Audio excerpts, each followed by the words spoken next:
Capítulo 23. De lo que aconteció al famoso Don Quijote en Sierra Morena, que fue una de las más raras aventuras que en esta verdadera historia se cuentan.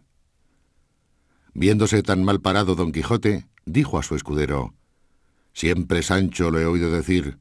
que el hacer bien a villanos es echar agua en la mar. Si yo hubiera creído lo que me dijiste, yo hubiera excusado esta pesadumbre, pero ya está hecho, paciencia, y escarmentar para desde aquí adelante». «Así escarmentará vuestra merced», respondió Sancho, «como yo soy turco. Pero pues dice que si me hubiera creído, se hubiera excusado este daño, créame ahora, y se excusará otro mayor, porque le hago saber que con la Santa Hermandad no hay usar de caballerías, que no se le da a ellos por cuantos caballeros andantes hay 2 maravedís, y sepa que ya me parece que sus saetas me zumban por los oídos». «Naturalmente eres cobarde, Sancho», dijo Don Quijote, «pero porque no digas que soy contumaz y que jamás hago lo que me aconsejas, por esta vez quiero tomar tu consejo y apartarme de la furia que tanto temes. Mas ha de ser con una condición, que jamás en vida ni en muerte has de decir a nadie que yo me retiré y aparté de este peligro de miedo, sino por complacer a tus ruegos. Que si otra cosa dijeres, mentirás en ello, y desde ahora para entonces y desde entonces para ahora te desmiento. Y digo que mientes y mentirás todas las veces que lo pensares o lo dijeres. Y no me repliques más, que en solo pensar que me aparto y retiro de algún peligro, especialmente de este que parece que lleva algún no es de sombra de miedo, estoy ya para quedarme y para aguardar aquí solo, no solamente a la Santa Hermandad que dices y temes, sino a los hermanos de las 12 tribus de Israel, y a los 7 macabeos, y a Cástor, y a Pólux, y aun a todos los hermanos y hermandades que hay en el mundo». «Señor», respondió Sancho, «que el retirarse no es huir, ni el esperar es cordura, cuando el peligro sobrepuja a la esperanza, y de sabios es guardarse hoy para mañana, y no aventurarse todo un día, y sepa que aunque zafio y villano, todavía se me alcanza algo de esto que llaman buen gobierno. Así que no se arrepienta de haber tomado mi consejo, sino suba en Rocinante si puede, o si no, yo le ayudaré, y sígame, que el caletre me dice que hemos menester ahora más los pies que las manos». Subió Don Quijote sin replicarle más palabra, y guiando Sancho sobre su asno, se entraron por una parte de Sierra Morena que allí junto estaba, llevando Sancho intención de atravesarla toda e ir a salir al Viso o a Almodóvar del Campo, y esconderse algunos días por aquellas asperezas por no ser hallados si la hermandad los buscase. Animóle a esto haber visto que de la refriega de los galeotes se había escapado libre la despensa que sobre su asno venía, cosa que la juzgó a milagro, según fue lo que llevaron y buscaron los galeotes. Aquella noche llegaron a la mitad de las entrañas de Sierra Morena, a donde le pareció a Sancho pasar aquella noche y aun otros algunos días, a lo menos todos aquellos que durase el matalotaje que llevaban, y así hicieron noche entre 2 peñas y entre muchos alcornoques. Pero la suerte fatal, que según opinión de los que no tienen lumbre de la verdadera fe todo lo guía, guisa y compone a su modo, ordenó que Ginés de Pasamonte, el famoso embustero y ladrón, que de la cadena por virtud y locura de Don Quijote se había escapado, llevado del miedo de la Santa Hermandad, de quien con justa razón temía, acordó de esconderse en aquellas montañas, y llevóle su suerte y su miedo a la misma parte donde había llevado a Don Quijote Sancho Panza. Ahora hay tiempo que los pudo conocer, y a punto que los dejó dormir. Y como siempre los malos son desagradecidos, y la necesidad sea ocasión de acudir a lo que no se debe, y el remedio presente venza a lo porvenir, Ginés, que no era ni agradecido ni bien intencionado, acordó de hurtar el asno a Sancho Panza, no curándose de Rocinante por ser prenda tan mala para empeñada como para vendida. Dormía Sancho Panza, hurtóle su jumento, y antes que amaneciese se halló bien lejos de poder ser hallado.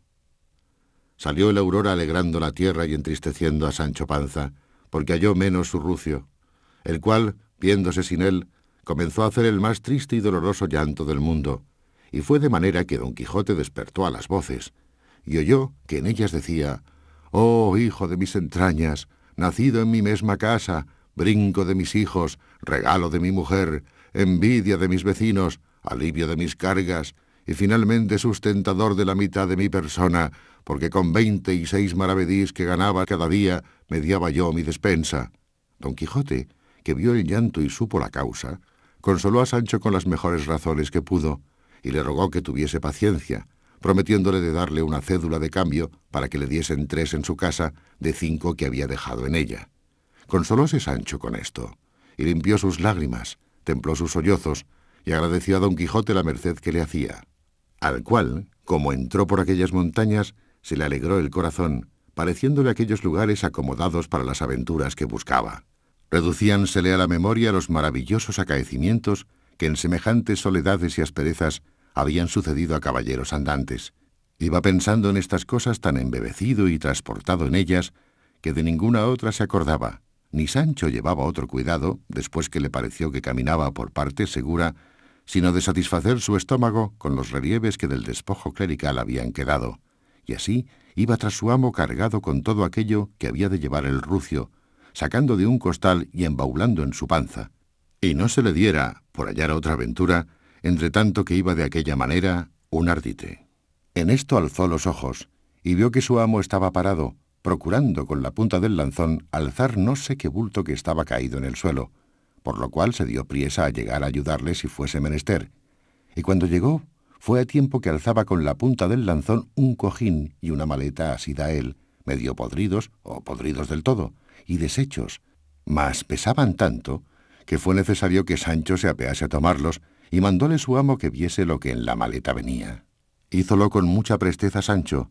y aunque la maleta venía cerrada con una cadena y su candado, por lo roto y podrido de ella, vio lo que en ella había, que eran 4 camisas de delgada holanda y otras cosas de lienzo, no menos curiosas que limpias, y en un pañizuelo halló un buen montoncillo de escudos de oro, y así como los vio dijo: «Bendito sea todo el cielo, que nos ha deparado una aventura que sea de provecho», y buscando más, halló un librillo de memoria ricamente guarnecido. Este le pidió don Quijote, y mandóle que guardase el dinero, y lo tomase para él. Besóle las manos Sancho por la merced, y desvalijando a la valija de su lencería, la puso en el costal de la despensa. Todo lo cual, visto por don Quijote, dijo: «Paréceme, Sancho, y no es posible que sea otra cosa, que algún caminante descaminado debió de pasar por esta sierra, y salteándole malandrines le debieron de matar, y le trujeron a enterrar en esta tan escondida parte». «No puede ser eso», respondió Sancho, «porque si fueran ladrones no se dejaran aquí este dinero». «¿Verdad dices?», dijo don Quijote, «y así no adivino ni doy en lo que esto pueda ser. Mas espérate, veremos si en este librillo de memoria hay alguna cosa escrita, por donde podamos rastrear y venir en conocimiento de lo que deseamos». Abrióle, y lo primero que halló en él escrito como en borrador, aunque de muy buena letra, fue un soneto que, leyéndole alto, porque Sancho también lo oyese, vio que decía de esta manera: «O le falta al amor conocimiento, o le sobra crueldad, o no es mi pena igual a la ocasión que me condena al género más duro del tormento. Pero si amor es Dios, es argumento que nada ignora, y es razón muy buena que un Dios no sea cruel, pues ¿quién ordena el terrible dolor que adoro y siento? Si digo que sois vos, Fili, no acierto, que tanto mal en tanto bien no cabe, ni me viene del cielo esta ruina. Presto habré de morir, que es lo más cierto, que al mal de quien la causa no se sabe, milagro es acertar la medicina». «Por esa trova», dijo Sancho, «no se puede saber nada, si ya no es que por ese hilo que está ahí se saque el ovillo de todo».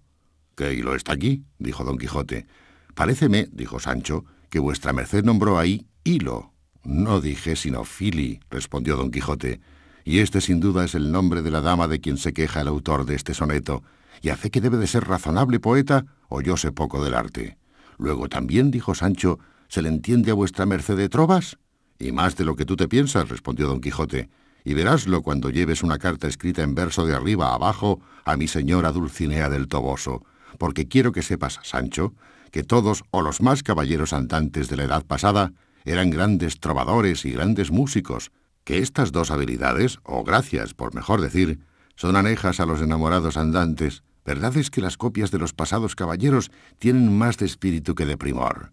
«Lea más vuestra merced», dijo Sancho, «que ya hallará algo que nos satisfaga». Volvió la hoja don Quijote y dijo: «Esto es prosa, y parece carta». «¿Carta misiva, señor?», preguntó Sancho. «En el principio no parece sino de amores», respondió don Quijote. «Pues lea vuestra merced alto», dijo Sancho, «que gusto mucho de estas cosas de amores». «Que me place», dijo don Quijote, y leyéndola alto, como Sancho se lo había rogado, vio que decía de esta manera: «Tu falsa promesa y mi cierta desventura me llevan aparte, donde antes volverán a tus oídos las nuevas de mi muerte que las razones de mis quejas.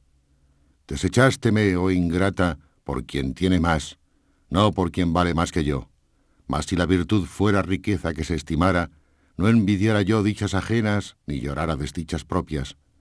Lo que levantó tu hermosura, han derribado tus obras. Por ella entendí que eras ángel, y por ellas conozco que eres mujer. Quédate en paz, causadora de mi guerra, y haga el cielo que los engaños de tu esposo estén siempre encubiertos, porque tú no quedes arrepentida de lo que hiciste, y yo no tome venganza de lo que no deseo. Acabando de leer la carta, dijo don Quijote: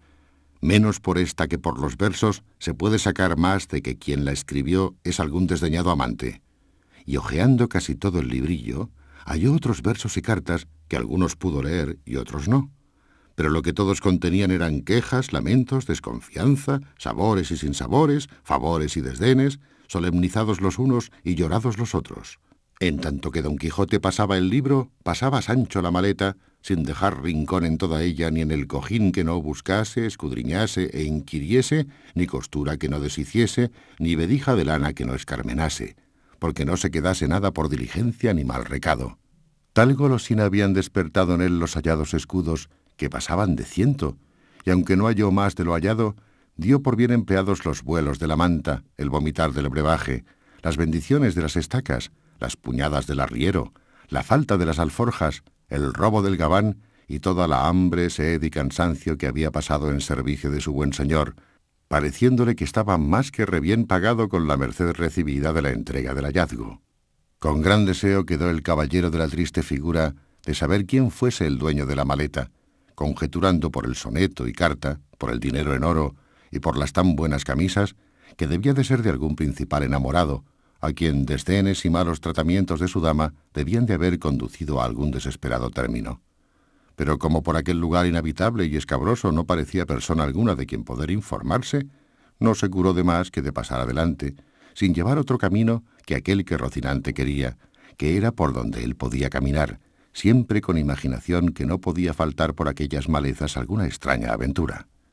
Yendo pues con este pensamiento, vio que por cima de una montañuela que delante de los ojos se le ofrecía, iba saltando un hombre de risco en risco y de mata en mata, con extraña ligereza.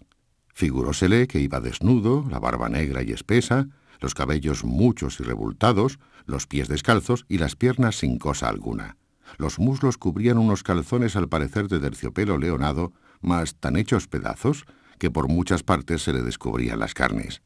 Traía la cabeza descubierta, y aunque pasó con la ligereza que se ha dicho, todas estas menudencias miró y notó el caballero de la triste figura.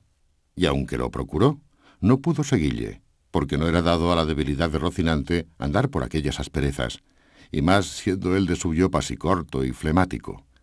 Luego imaginó don Quijote que aquel era el dueño del cojín y de la maleta, y propuso en sí de buscalle, aunque supiese andar un año por aquellas montañas, hasta hallarle. Y así mandó a Sancho que se apease del asno y atajase por la una parte de la montaña, que él iría por la otra, y podría ser que topasen con esta diligencia con aquel hombre que con tanta priesa se les había quitado de delante. «No podré hacer eso», respondió Sancho, «porque en apartándome de vuestra merced, luego es conmigo el miedo, que me asalta con 1000 géneros de sobresaltos y visiones. Y sírvale esto que digo de aviso, para que de aquí adelante no me aparte un dedo de su presencia». «Así será», dijo el de la triste figura, «y yo estoy muy contento de que te quieras valer de mi ánimo, el cual no te ha de faltar, aunque te falte el ánima del cuerpo. Y vente ahora tras mí, poco a poco, como pudieres, y haz de los ojos lanternas. Rodearemos esta serrezuela. Quizá toparemos con aquel hombre que vimos, el cual, sin duda alguna, no es otro que el dueño de nuestro hallazgo». A lo que Sancho respondió: «Harto mejor sería no buscarle, porque si le hallamos y acaso fuese el dueño del dinero, claro está que lo tengo de restituir, y así fuera mejor, sin hacer esta inútil diligencia, poseerlo yo con buena fe hasta que por otra vía menos curiosa y diligente pareciera su verdadero señor, y quizá fuera a tiempo que lo hubiera gastado, y entonces el rey me haría franco». «Engáñaste en eso, Sancho», respondió don Quijote, «que ya que hemos caído en sospecha de quién es el dueño, casi delante estamos obligados a buscarle y volvérselos. Y cuando no le buscásemos, la vehemente sospecha que tenemos de que él lo sea, nos pone ya en tanta culpa como si lo fuese. Así que, Sancho, amigo, no te dé pena el buscalle, por la que a mí se me quitará si le hallo». Y así picó a Rocinante, y siguióle Sancho a pie y cargado, merced a Ginesillo de Basamonte. Y habiendo rodeado parte de la montaña, hallaron en un arroyo caída, muerta y medio comida de perros y picada de grajos, una mula ensillada y enfrenada, todo lo cual confirmó en ellos más la sospecha de que aquel que huía era el dueño de la mula y del cojín. Estándola mirando, oyeron un silbo como de pastor que guardaba ganado, y a deshora, a su siniestra mano, parecieron una buena cantidad de cabras, y tras ellas, por cima de la montaña, pareció el cabrero que las guardaba, que era un hombre anciano. Dióle voces Don Quijote, y rogóle que bajase donde estaban. Él respondió a gritos que quién les había traído por aquel lugar pocas o ningunas veces pisado, sino de pies de cabras o de lobos y otras fieras que por allí andaban. Respondióle Sancho que bajase, que de todo le darían buena cuenta. Bajó el cabrero, y en llegando a donde Don Quijote estaba, dijo: «Apostaré que está mirando la mula de alquiler que está muerta en esta hondonada, pues a buena fe que haya 6 meses que está en ese lugar. Díganme, ¿han topado por ahí a su dueño?» «No hemos topado a nadie», respondió Don Quijote,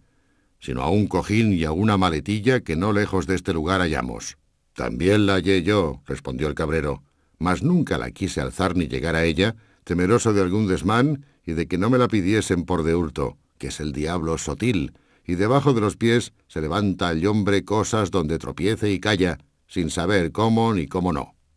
«Eso mesmo es lo que yo digo», respondió Sancho, «que también la hallé yo, y no quise llegar a ella con un tiro de piedra. Allí la dejé, y allí se queda como se estaba, que no quiero perro con cencerro». «Decidme, buen hombre», dijo Don Quijote, «¿sabéis vos quién sea el dueño de estas prendas?» «Lo que sabré yo decir», dijo el cabrero, «es que habrá al pie de 6 meses, poco más o menos, que llegó a una majada de pastores, que estará como 3 leguas de este lugar, un mancebo de gentil talle y apostura, caballero sobre esa mesma mula que ahí está muerta, y con el mesmo cojín y maleta que decís que hallastes y no tocastes. Preguntónos que cuál parte de esta sierra era la más áspera y escondida. Dijimosle que era esta donde ahora estamos, y es así la verdad, porque si entráis media legua más adentro, quizá no acertaréis a salir, y estoy maravillado de cómo habéis podido llegar aquí, porque no hay camino ni senda que a este lugar encamine. Digo, pues, que en oyendo nuestra respuesta el mancebo volvió las riendas y encaminó hacia el lugar donde le señalamos, dejándonos a todos contentos de su buen talle y admirados de su demanda y de la priesa con que le víamos caminar y volverse hacia la sierra. Y desde entonces nunca más le vimos, hasta que desde allí algunos días salió al camino a uno de nuestros pastores, y sin decille nada se allegó a él y le dio muchas puñadas y coces, y luego se fue a la borrica del hato, y le quitó cuanto pan y queso en ella traía, y con extraña ligereza, hecho esto, se volvió a entrar en la sierra. Como esto supimos algunos cabreros, le anduvimos a buscar casi 2 días por lo más cerrado de esta sierra, al cabo de los cuales le hallamos metido en el hueco de un grueso y valiente alcornoque. Salió a nosotros con mucha mansedumbre, ya roto el vestido y el rostro desfigurado y tostado del sol, de tal suerte que apenas le conocimos, sino que los vestidos, aunque rotos, con la noticia que de ellos teníamos, nos dieron a entender que era el que buscábamos. Saludónos cortésmente, y en pocas y muy buenas razones nos dijo que no nos maravillásemos de verle andar de aquella suerte, porque así le convenía para cumplir cierta penitencia que por sus muchos pecados le había sido impuesta. Rogámosle que nos dijese quién era, mas nunca lo pudimos acabar con él. Pedímosle también que cuando hubiese menester el sustento, sin el cual no podía pasar, nos dijese dónde le hallaríamos, porque con mucho amor y cuidado se lo llevaríamos, y que si esto tampoco fuese de su gusto, que a lo menos saliese a pedirlo y no a quitarlo a los pastores. Agradeció nuestro ofrecimiento, pidió perdón de los asaltos pasados y ofreció de pedillo de allí adelante por amor de Dios, sin dar molestia alguna a nadie. En cuanto a lo que tocaba a la estancia de su habitación, dijo que no tenía otra que aquella que le ofrecía la ocasión donde le tomaba la noche, y acabó su plática con un tan tierno llanto, que bien fuéramos de piedra los que escuchándole habíamos, si en él no le acompañáramos, considerándole cómo le habíamos visto la vez primera y cuál le veíamos entonces, porque, como tengo dicho, era un muy gentil y agraciado mancebo, y en sus corteses y concertadas razones mostraba ser bien nacido y muy cortesana persona, que puesto que éramos rústicos los que le escuchábamos, su gentileza era tanta que bastaba a darse a conocer a la mesma rusticidad. Y estando en lo mejor de su plática, paró y enmudecióse, clavó los ojos en el suelo por un buen espacio, en el cual todos estuvimos quedos y suspensos, esperando en qué había de parar aquel embelesamiento, con no poca lástima de verlo, porque por lo que hacía de abrir los ojos, estar fijo mirando al suelo sin mover una pestaña un gran rato, y otras veces cerrarlos, apretando los labios y enarcando las cejas, fácilmente conocimos que algún accidente de locura le había sobrevenido. Mas él nos dio a entender presto ser verdad lo que pensábamos, porque se levantó con gran furia del suelo donde se había echado y arremetió con el primero que halló junto a sí, con tal denuedo y rabia, que si no se le quitáramos, le matara a puñadas y bocados. Y todo esto hacía diciendo: «¡Ah, fementido Fernando! Aquí me pagarás la sinrazón que me hiciste. Estas manos te sacarán el corazón donde albergan y tienen manida todas las maldades juntas, principalmente la fraude y el engaño». Y a estas añadía otras razones, que todas se encaminaban a decir mal de aquel Fernando y a tacharle de traidor y fementido. Quitámosle, pues, con no poca pesadumbre, y él, sin decir más palabra, se apartó de nosotros y se emboscó corriendo por entre estos jarales y malezas, de modo que nos imposibilitó el seguille, que por esto conjeturamos que la locura le venía a tiempos y que alguno que se llamaba Fernando le debía de haber hecho alguna mala obra, tan pesada cuanto mostraba el término a que había sido conducido. Todo lo cual se ha confirmado después acá con las veces, que han sido muchas, que él ha salido al camino, unas a pedir a los pastores que le den lo que llevan para comer, y otras a quitárselo por fuerza. Porque cuando está con el accidente de la locura, aunque los pastores se lo ofrezcan de buen grado, no lo admite, sino que lo toma a puñadas. Y cuando está en su seso, lo pide por amor de Dios, cortés y comedidamente, y rinde por ello muchas gracias, y no con falta de lágrimas. Y en verdad os digo, señores, prosiguió el cabrero, que ayer determinamos yo y 4 zagales, los 2 criados y los 2 amigos míos, de buscarle hasta tanto que le hallemos, y después de hallado, ya por fuerza, ya por grado, le hemos de llevar a la villa de Almodóvar, que está de aquí 8 leguas, y allí le curaremos, si es que su mal tiene cura, o sabremos quién es cuando esté en su seso, y si tiene parientes a quien dar noticia de su desgracia. Esto es, señores, lo que sabré deciros de lo que me habéis preguntado, y entended que el dueño de las prendas que hallastes es el mismo que vistes pasar con tanta ligereza como desnudez, que ya le había dicho don Quijote cómo había visto pasar a aquel hombre saltando por la sierra, el cual quedó admirado de lo que al cabrero había oído, y quedó con más deseo de saber quién era el desdichado loco, y propuso en sí lo mismo que ya tenía pensado de buscalle por toda la montaña, sin dejar rincón ni cueva en ella que no mirase hasta hallarle. Pero hízolo mejor la suerte de lo que él pensaba ni esperaba, porque en aquel mismo instante pareció por entre una quebrada de una sierra que salía donde ellos estaban el mancebo que buscaba, el cual venía hablando entre sí cosas que no podían ser entendidas de cerca, cuanto más de lejos. Su traje era cual se ha pintado, solo que llegando cerca vio don Quijote que un coleto hecho pedazos que sobre sí traía era de ámbar, por donde acabó de entender que persona que tales hábitos traía no debía de ser de ínfima calidad. En llegando el mancebo a ellos, los saludó con una voz desentonada y bronca, pero con mucha cortesía. Y apeándose de Rocinante, con gentil continente y donaire, le fue a abrazar, y le tuvo un buen espacio estrechamente entre sus brazos, como si de luengos tiempos le hubiera conocido. El otro, a quien podemos llamar el roto de la mala figura, como a don Quijote el de la triste, después de haberse dejado abrazar, le apartó un poco de sí, y puestas sus manos en los hombros de don Quijote, le estuvo mirando, como quería ver si le conocía, no menos admirado quizá de ver la figura, talle y armas de don Quijote, que don Quijote no estaba de verle a él. En resolución, el primero que habló después del abrazamiento fue el roto, y dijo lo que se dirá adelante.